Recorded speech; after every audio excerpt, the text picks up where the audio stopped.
Hello and welcome to the Drexel Interview. I'm your host, Paula Morantz-Cohen, speaking to you from my office as the Dean of the Pennoni Honors College at Drexel University. Today my guest is Billie Jean King, an icon in the world of tennis and a trailblazer in women's sports in general. Ms. King, a 5-time #1 ranked women's tennis player, won 39 Grand Slams, 16 women's doubles, and 11 mixed doubles titles. She's the founder of the Women's Tennis Association and the Women's Sports Foundation. She's a recipient of the Presidential Medal of Freedom and many other awards for her achievements. Billie Jean King, welcome to the Drexel Interview. Great to see you, Paula. Thank you for having me. Well, you entered tennis at a time when the sport was not as high profile as it is today. It was amateur. So tell me about, given the status of what tennis was like for women in particular, what drew you to the sport?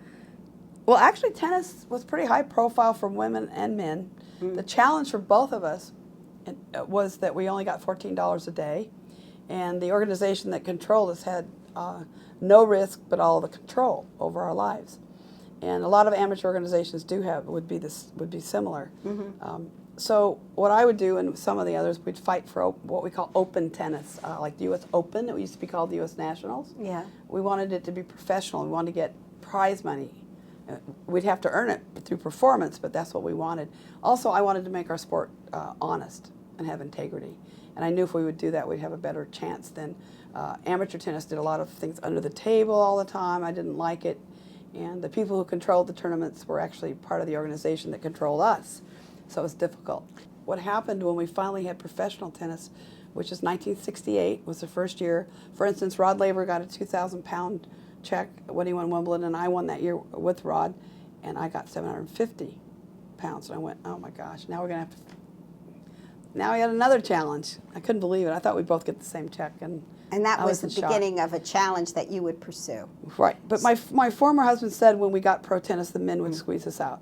And I said, oh no, they're my friends, I love them. We go dancing together, we go out to dinner every night together. And he says, Billie, they're the old boy network, it will not happen.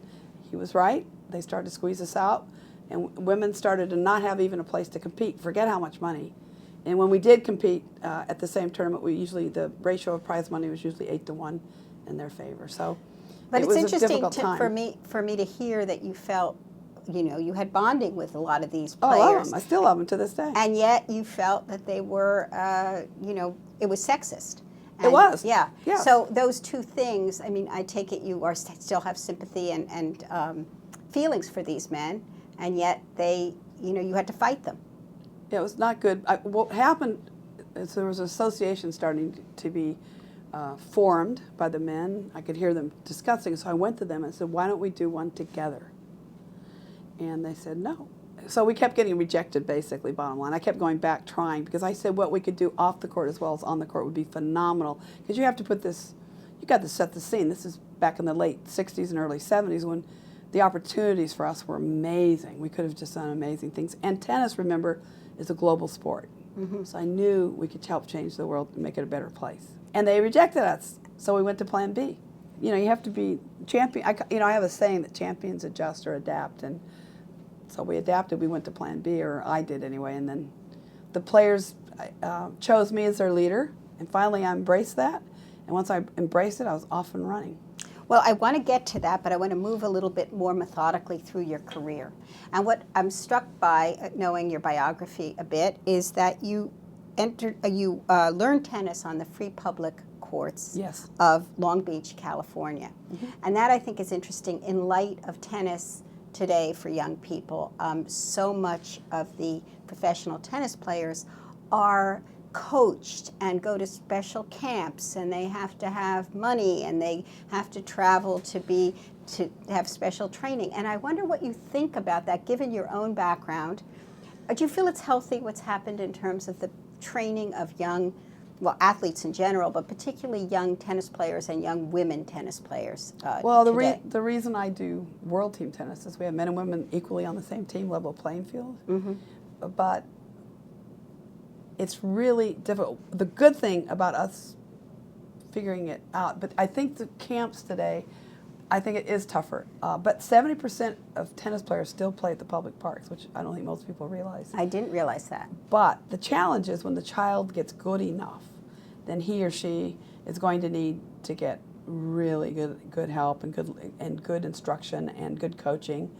But usually if a child is really good and shows talent, usually someone will sponsor them. Or there'll be a group of people now. What tennis is happening, there's groups of people who will give children an opportunity if they think they're going to make it. Because then they pay them back through their prize money earnings. I mean, they make a contract with them. We'll send you to Bolletari's, IMG Academy in Florida, but if you should make it, then you've got to pay us back X amount a year, a certain percentage usually. So yeah. It's a little more complex now. And young people get agents by the time they're 12, 13, 14 years old. Do you think it's possible, can you look at a 10-year-old playing tennis and know if they are gifted and capable of becoming a world-class tennis player? Some coaches can. I'm not as good with the kids. I'm much better when they get a little bit older. What's the age at which you think you're best? I think by about 17, 18, I can tell. The first thing I look for is how do they strike the ball, their timing. Because if you don't have that, you can have the best legs in the world. You can get to every ball. But if you don't have the timing, it won't matter. So your timing is number one. So I look at how they contact the ball. That's the first thing I look at, and then I go from there. How good are they at the contact point? Because that's everything. If you don't have that right, I don't care what you do. You can talk about getting in position and racket back and follow through. That doesn't really matter. It's that timing when the racket face hits the ball. So I look at that first. And that timing, do you think it's instinctive? Do you think it's a physical, biological thing? Do you think it's mental? Where does it come from? It's all of the above, but it's your DNA. It's God-given if you believe in God, which I do. I know that I got lucky and my younger brother got lucky because my younger brother played Major League Baseball. 12 years in the majors, and 10 of those were with the San Francisco Giants, and he was a relief pitcher. So he and I grew up both wanting to make it, so to speak. And of course, my parents didn't even care. But they just wanted us to give everything we had to whatever we did, get your education, and we would drive them crazy because we would push them. Most children today are pushed by their parents. Yes. We were the opposite, and I still think that's why Randy and I love pressure when we played. And I think it's because my parents did not pressure us. My parents, for instance, didn't go. They went to Wimbledon once. They never went to the U.S. Open. They never went to tournaments unless it was in L.A. near Long Beach. Occasionally they'd go. They'd always go to team tennis. I like team sports better. They go to a few baseball games, hardly any. So Randy and I didn't have that kind of pressure. Do you think there's something to that? I mean, now you do have these parents Totally. These who are on helicopter top parents. of the kids, Oh. and they burn out the kids. Totally. And I wonder if having a parent who could care less and a kid who's driven, do you know of any cases like that where the players have gone to the top without the parent caring one way or the other? Pete Sampras is another one. Okay. When he won his 7th Wimbledon, he pleaded with his parents to come and watch him because they'd never been there. And they're very much like my parents. They're very proud of us, and they got really nervous when they watch. Did it bother you not to have your parents there watching? No. In fact, it was my parents had to work 3 jobs so Randy and I could pursue our dreams.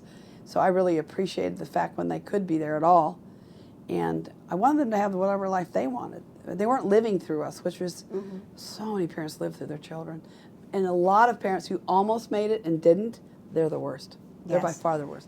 So when did you suspect or believe that you could be a world-class tennis player? At what point? The second time I picked up a racket, first time I went to the public parks with Clyde Walker. At the end of that day, I knew I'd found what I wanted to do with my life. And I told my mom. She came to pick me up. She's so cute. She was so funny. I go, Mom, this is it. I found out what I'm going to do with my life. And I'm jumping up and down, which I'm not allowed to, on the, bouncing on the seat, the car seat. And she goes, calm down. You have your homework. You got piano lessons, How old were you? I was 11. And I said, no, Mom, I found out what I'm going to do with my life. You don't understand, Mom. This is it. And about 10 years ago, my mom kept staring at me. And I said, Mom, what are you staring at? She says, I just thinking about that day I picked you up from the Houghton Park in Long Beach where you told me you'd found what you wanted to do with your life. And, man, you weren't kidding.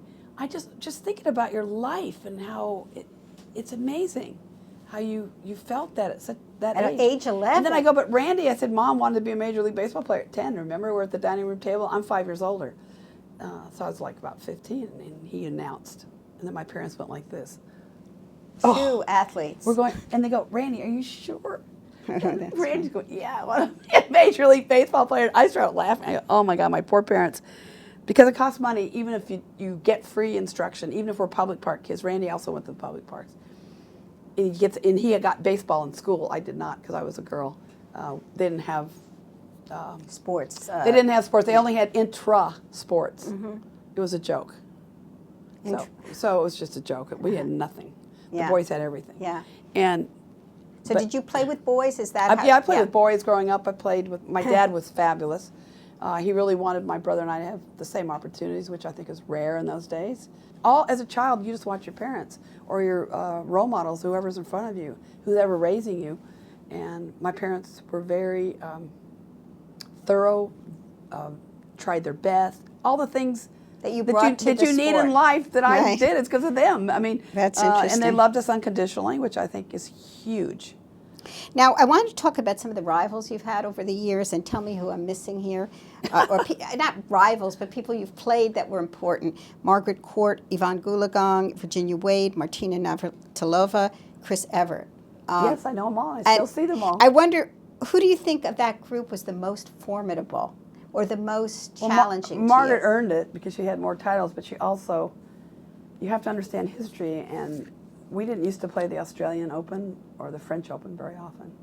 And of course, Margaret's Australian, so she'd stay home, and she won about 11 of those.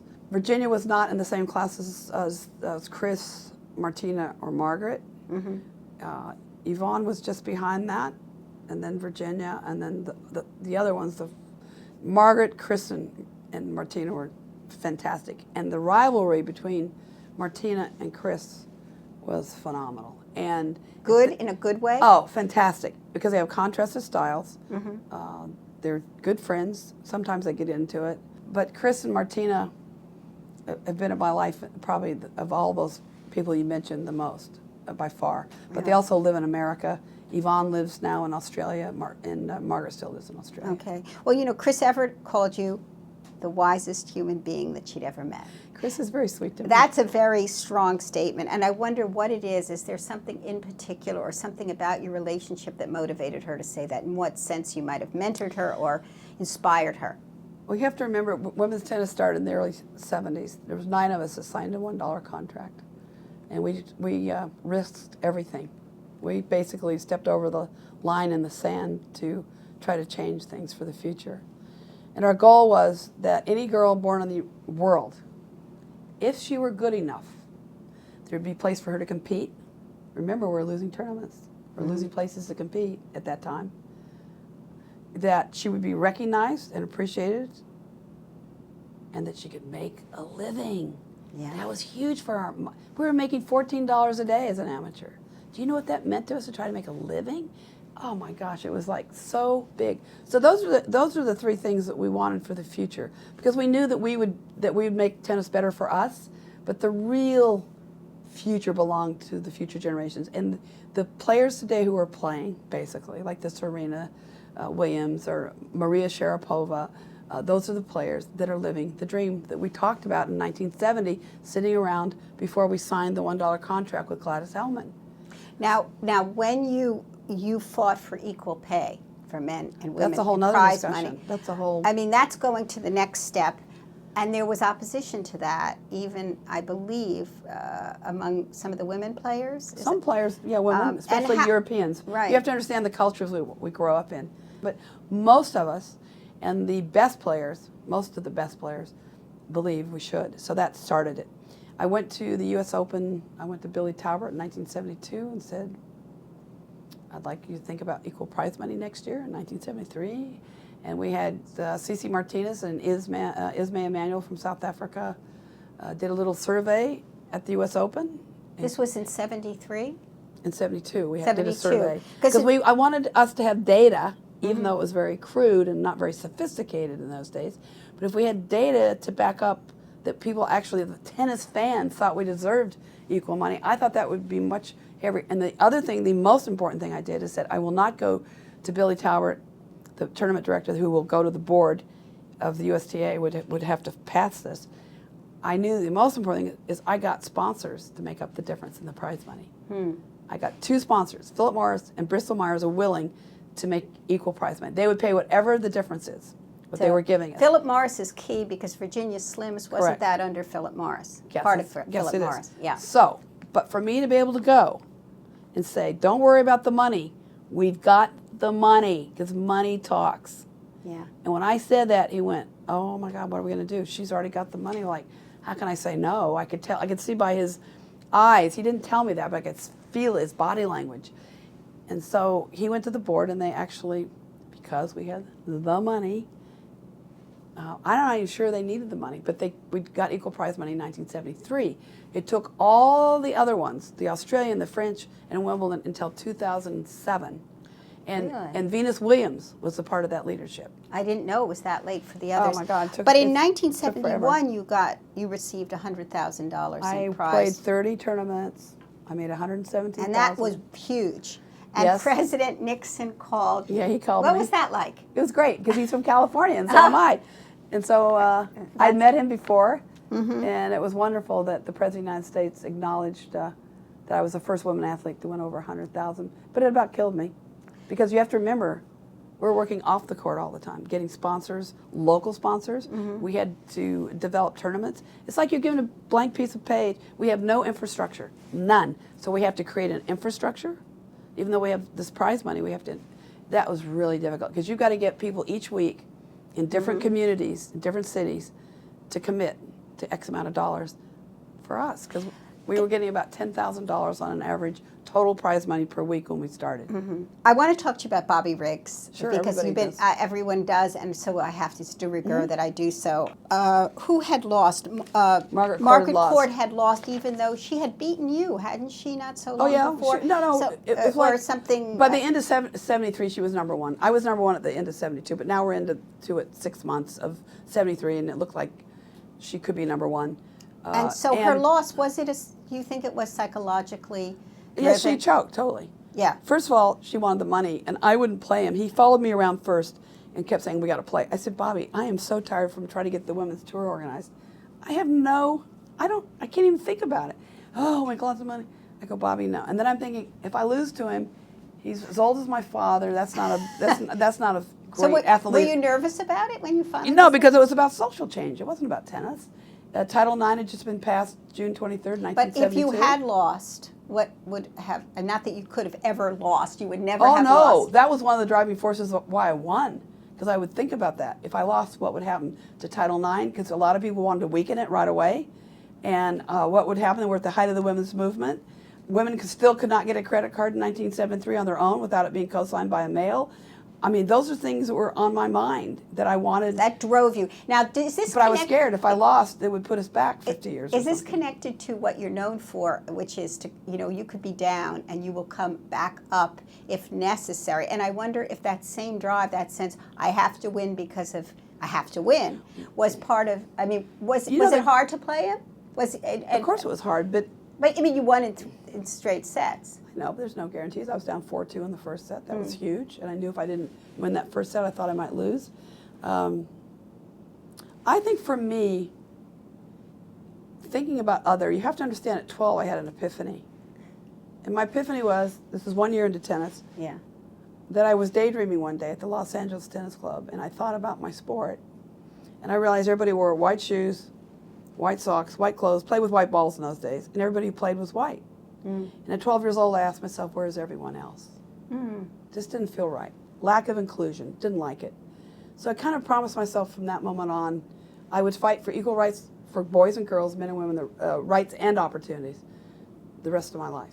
And that tennis, if I were good enough, if I could become number 1, and being a girl, I knew I couldn't be as effective as a boy, but I thought I could be effective, that I would use tennis as my platform. Because sports give you exposure that you cannot dream of having. And this, you saw this vision of I'm social very justice strong at visually. age 12. I'm very strong visually. That's one of my best. I can think about the future and have a vision. It doesn't mean it's going to come to fruition, but that's easier for me than even now. Sometimes I'm too far ahead. But I just understood what you could do. But I understood Yeah. when Bobby Riggs came along. Remember, this is Yeah. my 12-year-old. I was 12 years old having this epiphany, and here's an opportunity of a lifetime, actually. Yeah. We're going to get the most exposure I was ever going to get my whole life, and I knew that. This was going to be it. 90 million people saw it worldwide. Everybody talked about it if you're old enough, everybody talked about it for 2 months. The kids have no idea. I remember it. No, but I knew how important it was for social change. Yeah. We're almost out of time, but I do want to ask you this really general question, which is always spoken about when we hear about tennis. Tennis is a metaphor for life. Just tell me about what it is that you think that trite, that cliche is about for you in terms of how sports or tennis, because that's where you made your name, how it is that microcosm of everything else. Well, I can give you an example. Every time the ball comes to me, I have to accept responsibility. Uh-huh. I have to make a decision. Yeah. Then I hit the ball. Let's say it's out by 6 inches. I don't call that failure. I call it feedback. Okay? Yeah. Taking the information, think about it, knowing next time I get a similar shot. The thing I love about tennis and life and movement, it's never the same twice in a lifetime. That's what I love about it. It's fascinating. So the ball's coming back again. I have a similar situation. Now I make the correction. The ball goes in 6 inches. So I took responsibility. I had to make a quick decision. Am I going to slice it? Am I going to hook it? Am I going to top spin? Side spin? I mean, there's 1,000 choices I have. It's like I always picture it like an actor. Okay, they have a scene to play. They can play this scene 1,000 different ways, the same scene. They have to choose how they're going to do it. And when you do theater, it's live, just like when I played, it's live, which is a great lesson in life. Champions adapt and pressure's a privilege. In life, on and off the court. That's what it teaches you. It teaches you how to cope. It teaches you to stay in the solution, which is huge in life. It teaches you how to stay in the process of life, stay in the moment, in the now. Before we end, though, I want to ask you, because you've been a trailblazer in so many ways in the sports world. In the personal, you've also been a trailblazer. And you were the first athlete to come out as gay. Actually, I was outed. You were outed. I was outed, and how did you feel about that? I thought it was terrible. I thought it was like extortion. It was blackmail, really. It was actually. That's what the judge said. That's what the judge said. Well, I lost everything overnight. A person now does not lose all their endorsements overnight. So retrospectively, no. I knew at the time. I knew at the time if I could help somebody through this experience, then it was worth it. And Martina came to me, Navratilova, because she was going to get outed. As soon as I got outed, she was going to get outed because the guy at the newspaper, a journalist at one of the newspapers in those days, and I said to her, she said, "What do you think I should do?" I said, if you're comfortable enough in your own skin, you should control the message. So you should, if you can live with that. Everyone's different. I can't live your truth. Only you can.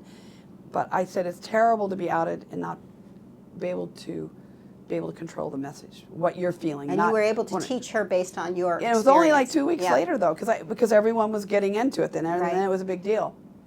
No, but I'm more interested in what I do now with my life. Could you tell us a little bit about what you're doing? If you feel what I've that done, your people we're won't in our get 40th season of Milan World Team Tennis.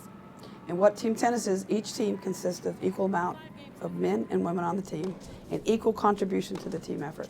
They're the best players in the world that play on the team and represent a city. There's 7 cities. I own the Philadelphia Freedoms.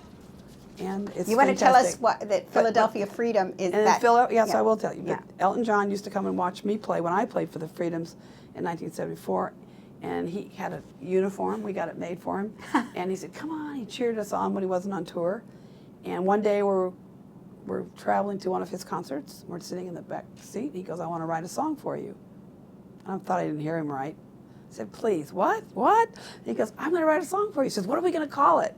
I said, "Elton, I'm just trying to recover from the fact you might want to do this." And he goes, "Oh, no, I'm doing it. So what are we going to call it?" He says, "How about Philadelphia Freedom?"